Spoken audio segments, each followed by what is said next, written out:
Hey, how's it going? My name is Craig Parker Adams. Welcome to my YouTube channel. This is my top 5 countdown of the 5 most influential records in my life, and today is my number 2 on my list. And for my number 2, it's Ted Nugent, Double Live Gonzo. That's it, Ted Nugent, Double Live Gonzo. This is because of my older brother, sharing a room with my older brother. Now, he had a lot of Ted Nugent records. This one came out around 1978, so there was already several there before then. But this one was a biggie because of just the whole live vibe, and it's really a well put together record. It's a double record set, and it socks it to you from A to the end of B, like side D, I guess, or no, C, yeah, D, side D, from the end of side A to the end of side D.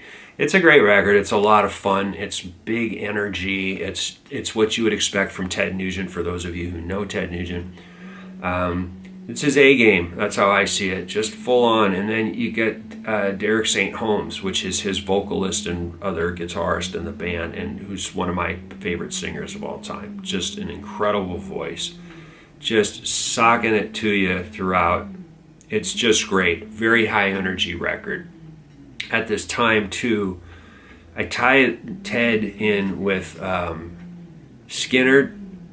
Lynyrd Skynyrd. I tie him in with Black Oak, Arkansas. I tie him in with early ZZ Top, maybe Commander Cody, some other things. These are all the varying things my brother had and was listening at that time. So to me, it's kind of all lumped in. I remember the Lynyrd Skynyrd record, Nothing Fancy, with Billy Powell, flipping somebody off on the back somewhere they're walking. And it's like, this is the kind of stuff I used to stare at as a kid, when you'd listen to this stuff. And I remember On a Hunt on that record. Just love that record. You look at all the imagery and whatnot on the, the artwork. And so Double Live Gonzo, it opens up and you got all of these killer shots of Ted. Just awesome. From probably the couple tours from the year before or something, maybe 76, 77. But that's all fun stuff to look at. And then when you put it to the sounds you're hearing, it's like, yeah, man. And so it opens up these big pictures, and it gets the mind of wonderment in the young, fertile mind. You know what I mean? So a lot going on.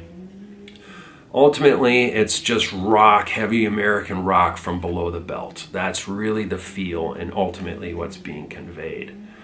So I look to Ted for that ultimate wild spirit of like hit the stage and just bring your excellence, be a force of nature when you hit the stage, and it's just excellence, Ted always had his sobriety thing his whole life. He always wore that on his sleeve. So I got no issues with that. That's all cool. If that's what he does to do what he does, no problems with that. So, and then also too, he's an avid outdoors guy and a hunter. And where I come from, that's kind of all normal. But for me, that's not. I was never that. That's not what I'm into. But I got nothing against him for him being into what he's into. So, anyways.